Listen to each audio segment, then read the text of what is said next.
Kuqezin tetovar në kuadër të përgatitjeve në Sloveni, dje në Ljubljana kanë zhvilluar ndeshjen e dytë kontrolluese e kësaj radhe kundër Hajdukut të Splitit. Takimi përfundoi me fitore 4-0 të skuadrës kroate, ndonse situata në fushë nuk pasqyronte plotësisht këtë rezultat të thellë.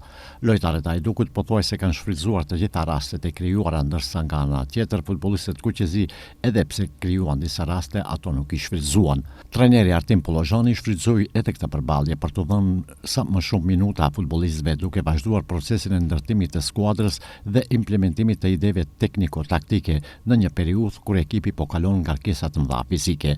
Përgatitjet e Shkëndijës në Sloveni vazhdojnë sipas programit, kështu që ndeshja e tretë kontrolluese është caktuar për datën 27 qershor kundër NK Celje.